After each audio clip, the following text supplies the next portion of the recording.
हे दोस्तों, how are you. स्वागत है आप सभी का आपके अपने चैनल फिजिक्स मेल में। दोस्तों, थर्मल प्रॉपर्टीज ऑफ मैटर के लगभग हमारे सारे लेक्चर हो चुके हैं और ये लेक्चर हमारा लास्ट लेक्चर है जो कि है न्यूटन्स लॉ ऑफ कूलिंग। अब उसके नाम से ही आपको पता चल रहा है कि ये जो है इसने न्यूटन ने फाइंड आउट किया। अब ये न्यूटन था ना, बड़ा ही इंटरेस्टिंग साइंटिस्ट था, हर एक ब्रांच में घुस चुका है फिजिक्स के। जैसे कि आपने ऑप्टिक्स में देखा होगा न्यूटन प्रिज्म, आपने मैकेनिक्स में देखा होगा Newton's law of gravitation, Newton's law of motion.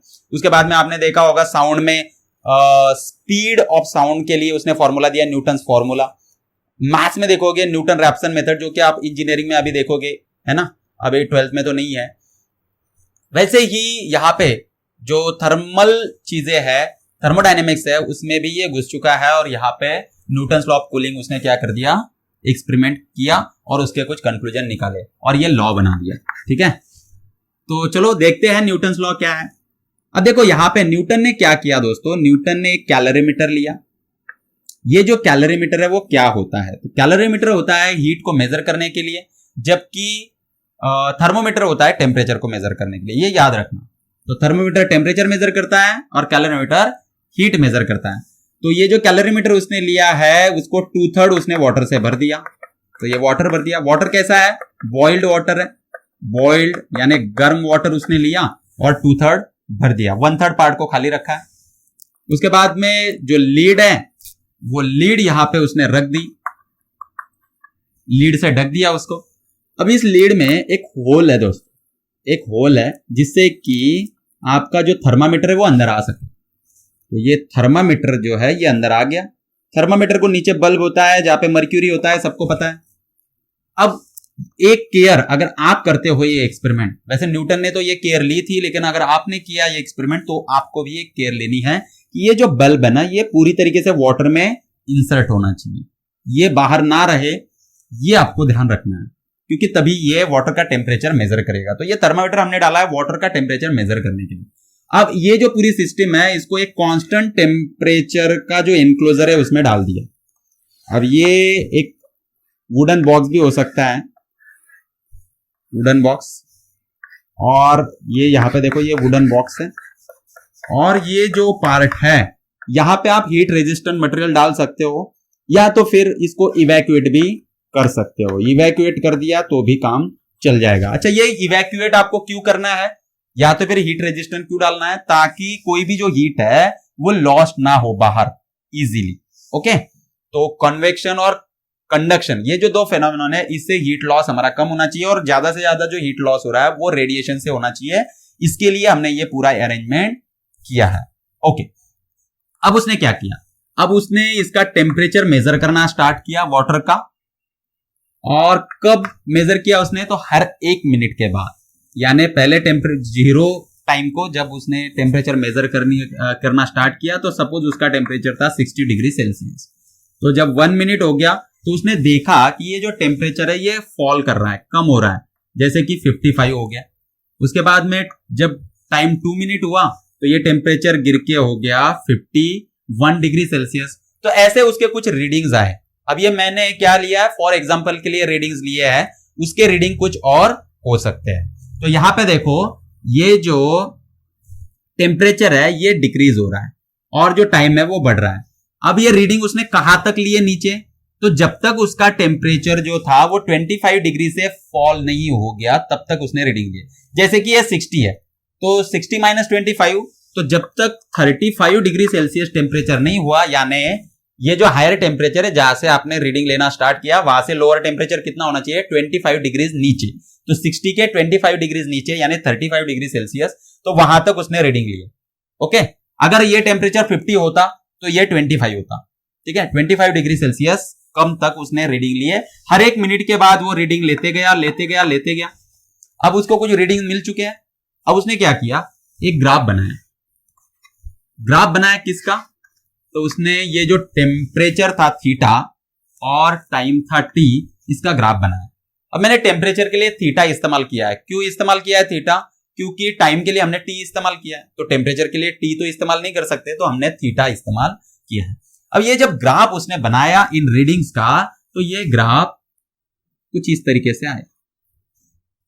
अब ग्राफ को देख के आपको पता चल रहा है जैसे उसको पता चला, तो उसने क्या किया, यहां पे देखा कि इसका जो स्लोप है देखो स्लोप है, स्लोप यानी होता है ढलान, है ना। तो ये जो स्लोप है ये कंटिन्यूअसली डिक्रीज हो रहा है। तो यहां पे स्लोप बहुत ज्यादा था, यहां पे स्लोप कम हो गया। तो जैसे जैसे टेम्परेचर कम हो रहा है वैसे वैसे ये जो स्लोप है वो भी डिक्रीज हो रहा है। और इसका स्लोप क्या होगा, तो स्लोप हम कैसे निकालते हैं, तो ग्राफ पे पूरा हमने लेक्चर बनाया हुआ है, जो प्लेलिस्ट है हमारी बेसिक्स करके, उसमें जो ग्राफ्स है उस पे एक सेपरेट लेक्चर बनाया हुआ है। वैसे ही जो मोशन है, मोशन में भी 2 लेक्चर्स हमने ग्राफ पे बनाए हुए हैं। तो अगर आपको ग्राफ का पूरा डिटेल नॉलेज चाहिए तो आप वहां पे जाके चेक कर सकते हो। तो देखो यहां पे ये स्लोप अगर हमें निकालना है तो हम क्या करेंगे, स्लोप क्या होता है, स्लोप, तो slope is equal to y2 minus y1 upon x2 minus x1। तो y2 क्या है, तो ये y2 है, यानी y एक्सिस पे जो टेम्परेचर है ये θ2 है सपोज, और ये टेम्परेचर है आपका θ1। तो ये पॉइंट और ये पॉइंट आपने लिया है, तो यहां पे जो टाइम होगा वो t1 होगा और यहां पे जो टाइम है वो t2 होगा। तो देखो दोस्तों आपको क्या दिख रहा है, यहां पे y2 है आपका θ2 माइनस y1 है θ1 अपॉन x2 है आपका t2 माइनस x1 t1। तो ये क्या हो गया, ये है change in theta mean change in temperature with respect to change in time. तो D theta by D T ये है आपका स्लोप। तो D theta by D T क्या हो रहा है, कम कम हो रहा है। तो उसने ये देखा कि ये जो D theta by D T है, ये जो रेट है ये कम हो रहा है। और ये कम क्यों हो रहा है, क्योंकि टेम्परेचर फॉल कर रहा है। तो अगर आप रूम टेम्परेचर मान लेते हो, जैसे कि रूम टेम्परेचर अगर 25 डिग्री सेल्सियस है तो मैं इसको θ0 बोल देता हूं। तो देखो जब gap between this 60 degree Celsius and 25, जो रूम टेम्परेचर, ये टेम्परेचर है और ये रूम टेम्परेचर, तो temperature of water and room temperature, इसका डिफरेंस जब ज्यादा था तो रेट ज्यादा है, ठीक है, यहां पे दिख रहा है। और जब ये डिफरेंस कम हो गया, जैसे कि यहां पे ये सिर्फ 10 डिग्री रह गया, यहां पे कितना था, यहां पे ये लगभग 35 डिग्री सेल्सियस, 60 माइनस 25 ये रूम टेम्परेचर है। तो 60 माइनस 25 35 डिग्री सेल्सियस का ये डिफरेंस था। जबकि यहां पे जब ये टेम्परेचर आ गया 35 को तो डिफरेंस रह गया सिर्फ 10। तो जैसे जैसे रूम टेम्परेचर और ये बॉइल्ड वाटर, इसके टेम्परेचर का डिफरेंस कम होगा वैसे वैसे रेट भी कम हो रहा है समझ। और रेट पूरी तरीके से 0 हो जाएगा जब ये जो टेम्परेचर है, अब ये हम तो 35 तक ले रहे हैं, लेकिन अगर हमने इसको अलाउ किया तो ये मैक्सिमम कम कहां तक आ सकता है, 25 डिग्री सेल्सियस। तो आप भी ये जनरली देख सकते हो कि अगर सपोज आपने चाय रख दी है ठंडी करने के लिए, तो जो चाय ठंडी होगी तो वो कहां तक ठंडी हो सकती है, तो चाय तो गर्म थी, बहुत हाई टेम्परेचर था उसका, लेकिन उसका टेम्परेचर कम होते हुए कहां तक होगा, अगर आपने छोड़ दी 10 15 20 मिनट के बाद, 30 मिनट के बाद आप आए और आपने चाय देखी, तो उसका टेम्परेचर आपको कितना मिलेगा, क्या उसका टेम्परेचर आपको 0 डिग्री सेल्सियस मिल जाएगा कम होते हुए। चलो आप 4-5 घंटे के बाद आए तो क्या उसका टेम्परेचर 0 डिग्री सेल्सियस हो जाएगा, नहीं, उसका टेम्परेचर 0 नहीं होगा। तो उसका टेम्परेचर कितना होगा, उसका टेम्परेचर रूम टेम्परेचर जितना होगा उतना ही रहेगा। यानी रूम टेम्परेचर अगर 25 है तो वो 25 डिग्री सेल्सियस तक ही उसका टेम्परेचर फॉल करते हुए आ सकता है, 25 के बाद में वो नीचे नहीं जाएगा। तो कोई भी बॉडी कूल होके, ठंडी होके कहां तक आती है, तो जहां तक उसका रूम टेम्परेचर है, रूम टेम्परेचर को आके वो रुक जाती है, ठीक है। तो यही कॉन्सेप्ट यहां पे है। तो उसने ये देखा कि ये जो रेट है वो डायरेक्टली प्रोपोर्शनल है थीटा माइनस θ0, यानी जो एक्सेस टेम्परेचर है उसके डायरेक्टली प्रोपोर्शनल है उसका रेट। एक्सेस टेम्परेचर अगर ज्यादा होगा, जैसे कि यहां पे दिख रहा है 35 डिग्री सेल्सियस का एक्सेस टेम्परेचर है, तो रेट भी ज्यादा है। जब एक्सेस टेम्परेचर सिर्फ 10 डिग्री बचेगा तो रेट कम हो जाएगा। तो ये उसकी फाइंडिंग्स है। D theta by D t यानी rate of fall of temperature is directly proportional to excess temperature above the surrounding.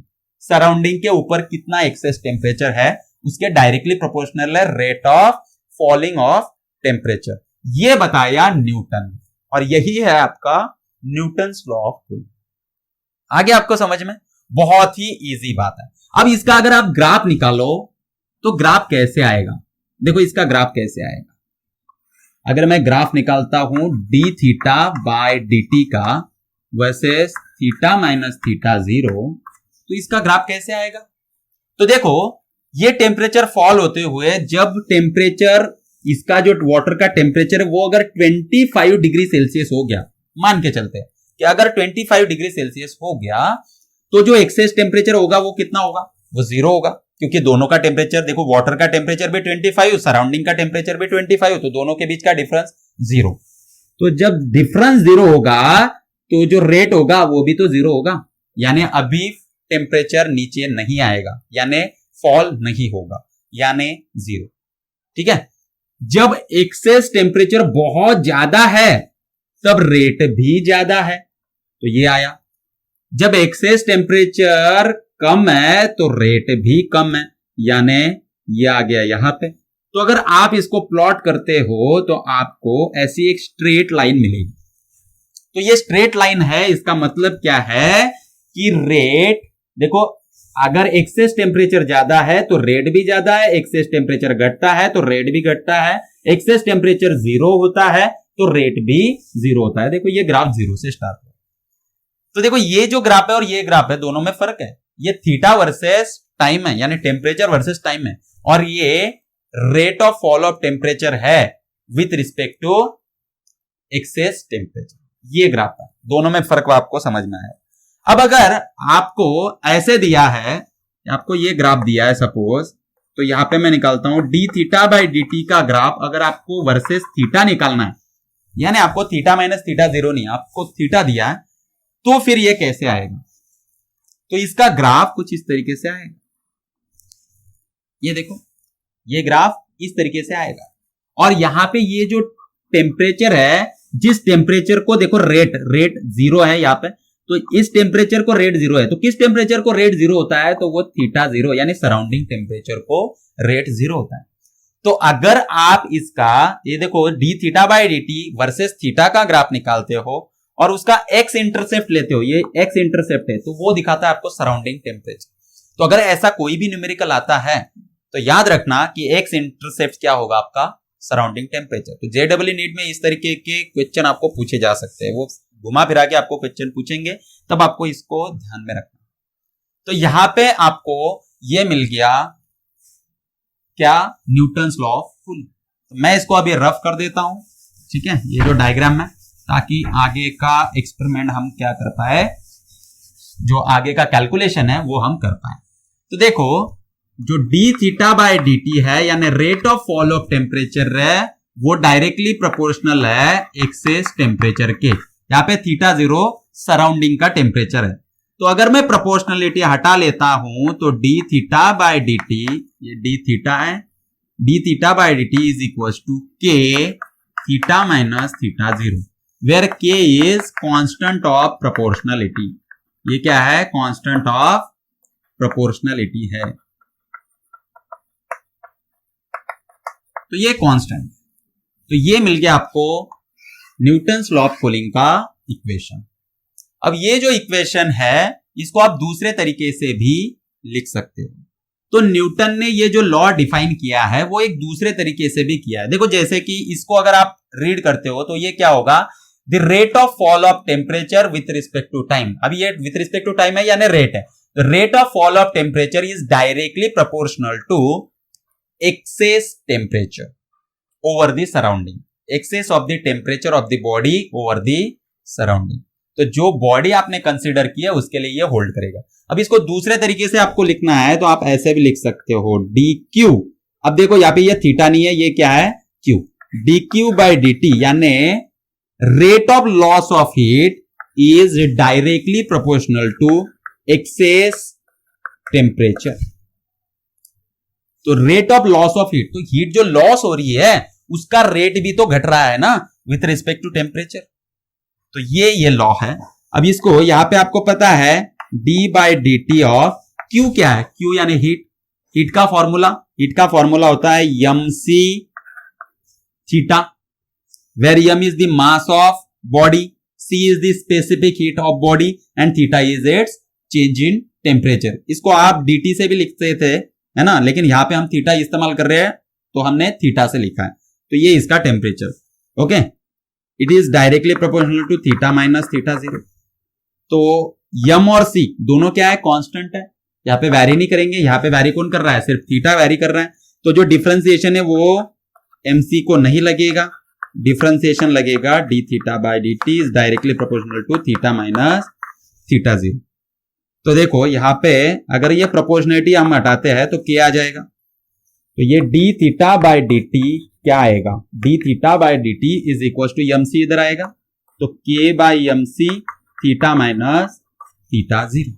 अब यहाँ पे ये जो के बाय एम सी है ये कांस्टेंट है, तो हमें क्या मिला, D theta by D T is directly proportional to theta minus theta zero, जो कि हमने यहाँ पे कैलोरीमीटर के एक्सपेरिमेंट से निकाला था। तो वही है, इसका मतलब क्या है कि आप इसको रीडिफाइन कर सकते हो इस फॉर्म में। तो ये फॉर्म क्या है, यहां पे स्टेटमेंट क्या बनेगा, the rate of loss of heat is directly proportional to excess of the temperature of the body over the surrounding. यहां पे रेट ऑफ लॉस वर्ड आएगा, जबकि यहां पे rate of fall of temperature आएगा। तो ये दोनों में डिफरेंस है। तो मुझे लगता है अभी आपको इसका ग्राफ और इसकी प्रोसेस सब कुछ समझ में आ गया होगा, न्यूटन्स लॉ ऑफ कूलिंग का। तो अब हम चलते हैं न्यूमेरिकल्स पे। तो चलो न्यूमेरिकल सॉल्व करते हैं, अच्छे अच्छे न्यूमेरिकल, बहुत अच्छे अच्छे न्यूमेरिकल्स हम सॉल्व करेंगे, है ना। तो ये फॉर्मूला आपको याद रखना है, ये फॉर्मूला बहुत इंपॉर्टेंट है दोस्तों। तो चलो न्यूमेरिकल सॉल्व करते हैं, इस फॉर्मूले में को अभी हम इस्तेमाल करेंगे और अच्छे अच्छे न्यूमेरिकल्स सॉल्व करेंगे। तो चलो स्टार्ट करते हैं। तो देखो आपको क्या दिया है, आपको गिवन डेटा में दिया है, देखो ये फॉर्मूला हम इस्तेमाल करेंगे। तो देखो यहां पे आपको जो एग्जांपल दिया, फर्स्ट एग्जांपल में आपको दिया है जो rate of fall of temperature है D theta by D t, वो दिया है आपको 2 डिग्री सेल्सियस पर मिनट, और ये दिया है आपको 60 डिग्री सेल्सियस। तो एक बॉडी है जिसका टेम्परेचर 60 डिग्री सेल्सियस है, तो 60 डिग्री सेल्सियस को उसका जो rate of fall of temperature है वो 2 डिग्री सेल्सियस पर मिनट है। अब कुछ देर के बाद जब उसका टेम्परेचर 45 डिग्री सेल्सियस हो जाएगा तो उसका जो rate of fall of temperature है वो 1 डिग्री सेल्सियस पर मिनट रह जाएगा। ओके, तो आपको क्या करना है, थीटा जीरो यानी सराउंडिंग टेम्परेचर निकालना है। तो क्वेश्चन क्या है समझ में आया आपको, देखो एक बॉडी 60 डिग्री सेल्सियस को है, तब उसका जब रेट फाइंड आउट किया हमने तो वो 2 डिग्री सेल्सियस पर मिनट था। अब वो बॉडी 45 डिग्री सेल्सियस को है, तो उसका जो रेट हमने फाइंड आउट किया वो 1 डिग्री सेल्सियस पर मिनट था, तो उसका सराउंडिंग टेम्परेचर निकालो। ओके, तो मैं इसको बोल देता हूं थीटा 1 टेम्परेचर, तो ये D theta 1 by D T हो जाएगा, और ये थीटा 2 टेम्परेचर, तो ये D theta 2 by D T हो जाएगा। तो चलो इसको सॉल्व करते हैं। अभी हमारे पास जो फॉर्मूला है वो फॉर्मूला क्या है, तो हमारे पास ये फॉर्मूला है D theta by D T is equals to के थीटा माइनस थीटा जीरो। तो चलो इस फॉर्मूले में इसको वैल्यूज को डालते हैं। तो पहले हम यहां पे लिखते हैं D theta 1 by D T is equals to K, और थीटा क्या है हमारा, थीटा है, यहां पे थीटा 1 लिखेंगे हम, थीटा 1 देखो माइनस थीटा 0 अपॉन के थीटा 2 माइनस थीटा 0। ओके, तो अब देखो ये जो के है वो कट हो गया। ओके, और यहां पे ये था D theta 2 by D T. तो यहां पे हम वैल्यूज डाल देंगे। अभी D theta 1 by D T की वैल्यू क्या है, तो वो है 2 degree Celsius per minute upon D theta 2 by D T, इसकी वैल्यू है 1 डिग्री सेल्सियस, तो मैंने 1 वैल्यूज डाल दी उसकी। ओके, अब थीटा 1 क्या है, थीटा 1 है 60, तो मैंने यहां पे लिख दिया 60 माइनस थीटा 0 हमें पता नहीं है, उसको यहां पे लिखेंगे। थीटा 2 कितना है 45 माइनस थीटा 0, सराउंडिंग टेम्परेचर हमें पता नहीं, तो ये इक्वेशन मिल गया। बस अब इस इक्वेशन को सॉल्व कर लो और आपको आंसर मिल जाएगा।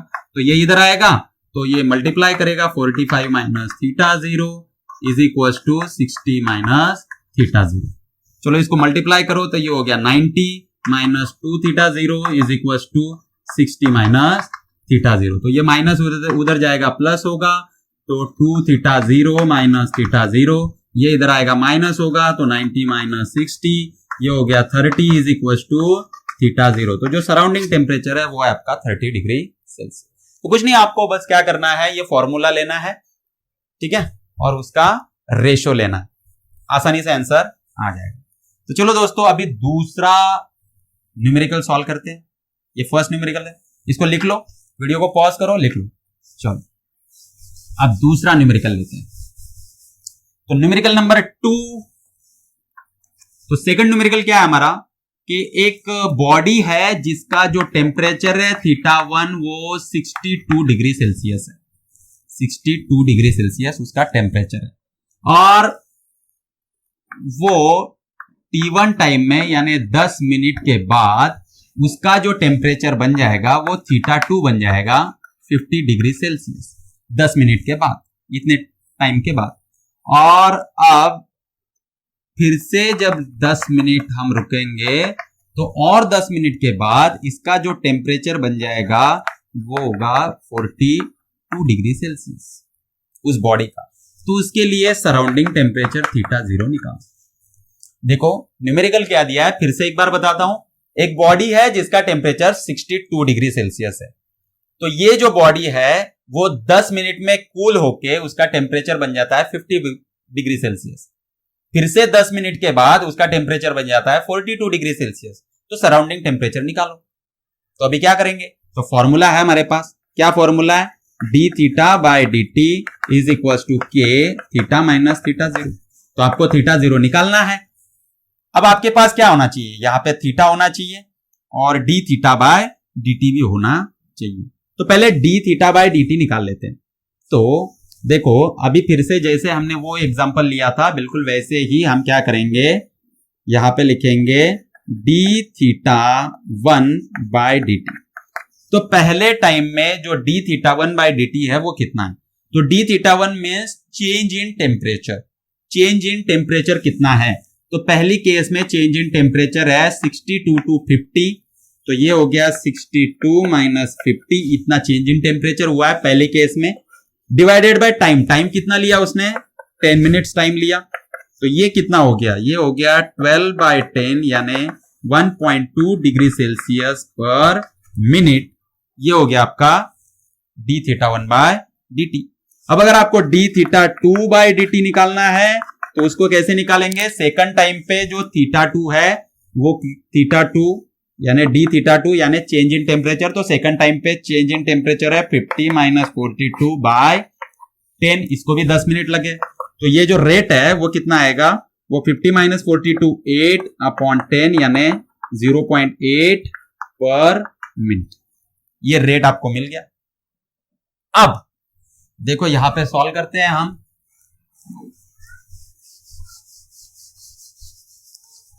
अब देखो आपको एक फॉर्मूला जो मिला है वो फॉर्मूला क्या है, वो फॉर्मूला है D theta 1 by D t 1 या तो फिर d T is equals to के theta 1 minus θ0 upon D theta 2 by D T 2 is equals to के थीटा 2 माइनस θ0। तो ये हमने पिछले न्यूमेरिकल में भी देखा था। तो अगर आप इसको डिवाइड कर देते हो 1 और 2 कंडीशन को तो आपको ये मिल जाएगा। अब यहां पे देखो ये जो θ1 है और θ2 है, ये हमारे पास दो टेम्परेचर नहीं है, हमारे पास कितने टेम्परेचर है, 3 टेम्परेचर है, ओके, और ये कंटिन्यूअसली फॉल कर रहा है। तो आपको पर्टिकुलर टेम्परेचर को रेट नहीं दिया, ये जो रेट है ये पर्टिकुलर टेम्परेचर को नहीं है, तो आपको दिया है ये 62 से 52 को जब आ रहा है तब का रेट आपको दिया है। जैसे पिछले न्यूमेरिकल में आपको डायरेक्ट गिवन था कि ये टेम्परेचर को इतना रेट है, लेकिन यहां पे ऐसा कुछ नहीं दिया। तो अभी यहां पे आप कैसे सॉल्व करोगे, है ना, तो आपको θ1 और θ2 की वैल्यू निकालनी होगी। उसको कैसे निकालोगे, तो देखो इसको निकालने का मैं आपको तरीका बताता हूं। तो आपको क्या करना है, यहां पे जो टेम्परेचर है वो 62 से 50 जब आ रहा है तो उसका जो रेट है वो आपको पता है। तो आप टेम्परेचर, दो टेम्परेचर है उसको एक टेम्परेचर में आपको कन्वर्ट करना है। तो आप कैसे करोगे, सिंपली ले लो उसका एवरेज। तो अगर आप एवरेज लेते हो तो आपको θ1 मिल जाएगा। तो θ1 होगा आपका, यहां पे जो आपने लिखा है तो मैं डैश डैश लिख देता हूं क्योंकि मैंने θ1 θ2 नंबर यहां पे इस्तेमाल किए। तो मैं थीटा वन डैश क्या आएगा, वो आएगा theta one plus theta two, दोनों को ऐड कर दो डिवाइड बाय 2 तो मिल जाएगा एवरेज। तो ये 62 प्लस 50 कितना हो गया, 62 प्लस 50 ये हो गया 112 डिवाइडेड बाय 2, यानी ये अप्रोक्सीमेटली बन गया 56 डिग्री सेल्सियस। तो ये थीटा वन डैश मिल गया। थीटा टू डैश क्या आएगा, थीटा टू डैश आएगा 50 plus 42 divide by 2 is equals to, ये कितना हो गया, ये हो गया 92 बाय 2 यानी 46 डिग्री सेल्सियस। तो दोनों टेम्परेचर आपको मिल गए, बस वैल्यूज डालो। तो D theta one by D T one की वैल्यू जो है वो है 1.2 divided by D theta one 2 by D T 2, इसकी जो वैल्यू है वो है 0.8 is equals to K cut हो गया। थीटा वन की वैल्यू क्या है, थीटा वन डैश की वैल्यू है 56 minus theta zero surrounding temperature, वो तो आपको निकालना है, डिवाइडेड बाय सेकंड है theta two dash. Theta two dash हमने कितना निकाला है, वो है 46 माइनस थीटा जीरो। बस आपको इसको क्या करना है, अभी सॉल्व करना है, तो करो सॉल्व। ये इधर मल्टीप्लाई करेगा 1.2 into 46 minus theta zero is equal to 0.8 into 56 minus theta zero. चलो इसको मल्टीप्लाई करते हैं इसको, तो 12 6 72, 7 12 4 48 प्लस 7 कितना हो गया, 48 प्लस 7 55, तो ये हो गया 55.2 minus 1.2 theta zero is equal to 8 से मल्टीप्लाई करो, तो 8 6 48 कैरी 4, 8 5 40 प्लस 4 44, तो ये आ गया 44.8 माइनस 0.8 थीटा जीरो।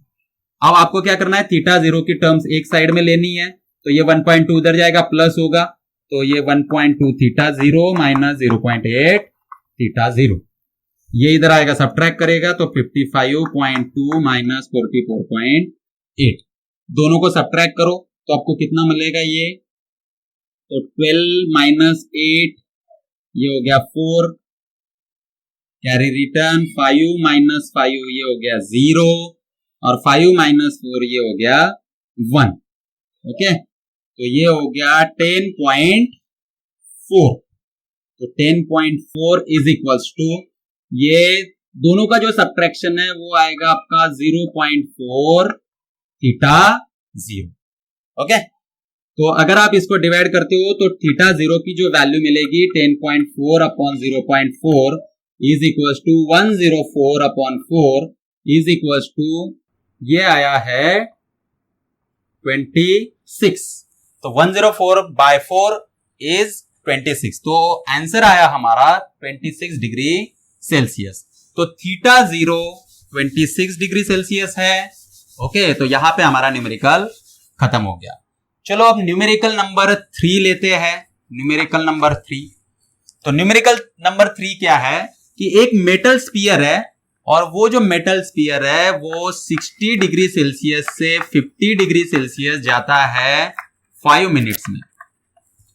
ठीक है, 5 मिनट्स में, और 50 डिग्री सेल्सियस से 40 डिग्री सेल्सियस जाता है टी टाइम में।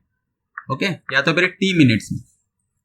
उसका सराउंडिंग टेम्परेचर अगर या 30 डिग्री सेल्सियस है, यानी थीटा जीरो आपको दिया है 30 डिग्री सेल्सियस, अगर सराउंडिंग टेम्परेचर 30 डिग्री सेल्सियस है तो ये जो टी है वो आपको निकालना है।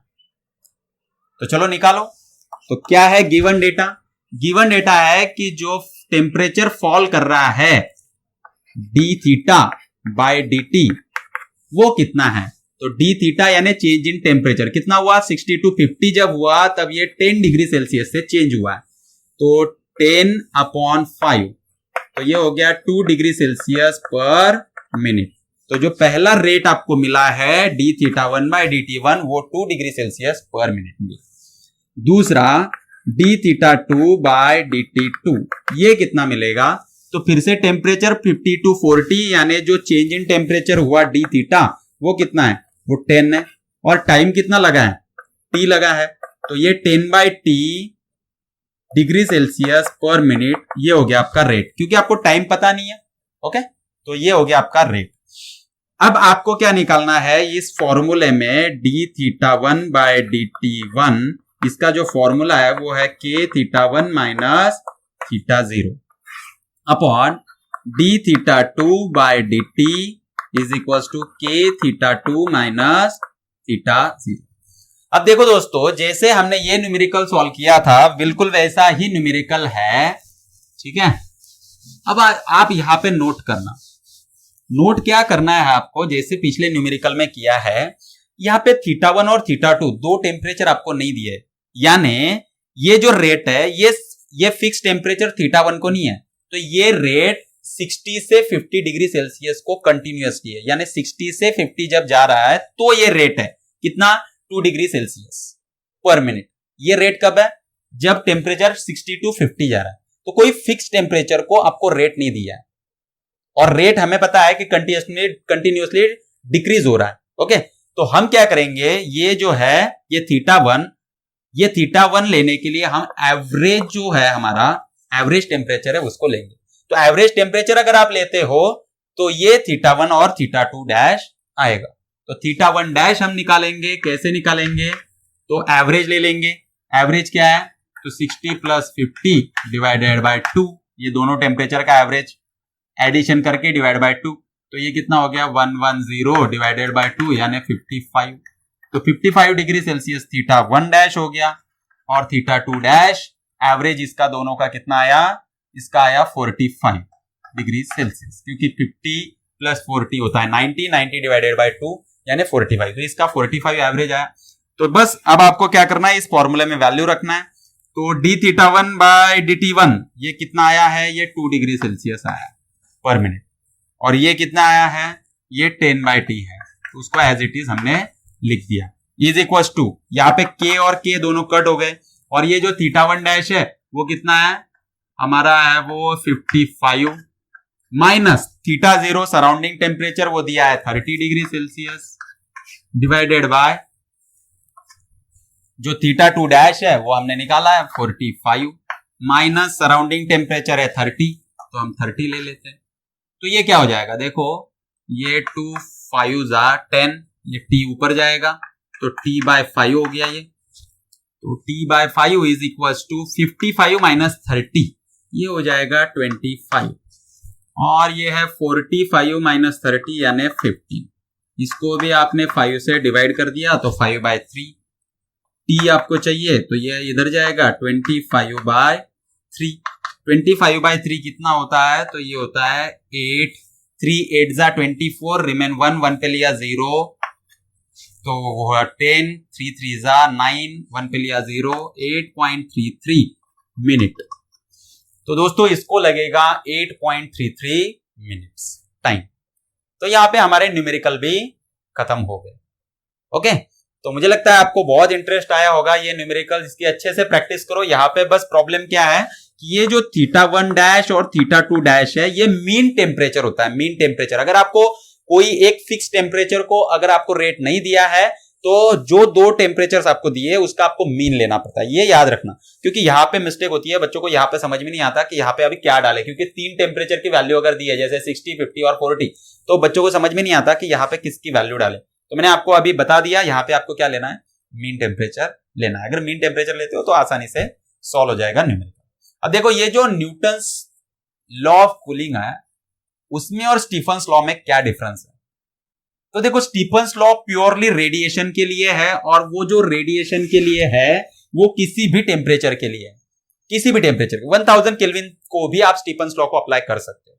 लेकिन दोस्तों यहां पे आप हायर टेम्परेचर्स के लिए ये जो है न्यूटन्स लॉ ऑफ कूलिंग उसको अप्लाई नहीं कर सकते। ये सिर्फ लो टेम्परेचर के लिए वैलिड है। लो टेम्परेचर सिर्फ लो टेम्परेचर के लिए वैलिड है। कम टेम्परेचर के लिए रेंज के लिए आप यूज कर सकते हो, जैसे कि 100 डिग्री सेल्सियस से नीचे, और उसमें भी ये सिर्फ 40 डिग्री सेल्सियस के स्पैन तक आप इस्तेमाल कर सकते हो। यानी ये जो रूल जो हमने लिया है, यानी जो rate of fall of temperature है, ये डायरेक्टली प्रोपोर्शनल है एक्सेस टेम्परेचर के। जब जो टेम्परेचर है एक्सेस टेम्परेचर वो 40 डिग्री सेल्सियस से कम हो, यानी 40 डिग्री सेल्सियस से ज्यादा अगर आपका एक्सेस टेम्परेचर है, यानी सराउंडिंग टेम्परेचर से अबव ज्यादा से ज्यादा 40 डिग्री सेल्सियस तक अगर है तो आप उसको ले सकते हो। उससे ज्यादा अगर टेम्परेचर हो गया तो आप उसको नहीं ले सकते। तो इसके काफी सारे लिमिटेशंस है। स्टीफन्स लॉ में प्योर रेडिएशन है, जबकि न्यूटन्स लॉ ऑफ कूलिंग में जो भी हो रहा है हीट लॉस, वहां पे कन्वेक्शन भी हीट लॉस करता है, कंडक्शन भी करता है और रेडिएशन तो करता ही करता है। तो तीनों प्रोसेसेस से यहाँ पे हीट लॉस हो सकता है, जबकि अगर आप वहां पे देखते हो तो वहां पे सिर्फ और सिर्फ रेडिएशन से लॉस हो रहा था। तो ये डिफरेंस है दोनों का। आगे आपको समझ में है ना। तो ये लिमिटेशंस है आपके न्यूटन्स लॉ ऑफ कूलिंग के। Hope you like this video.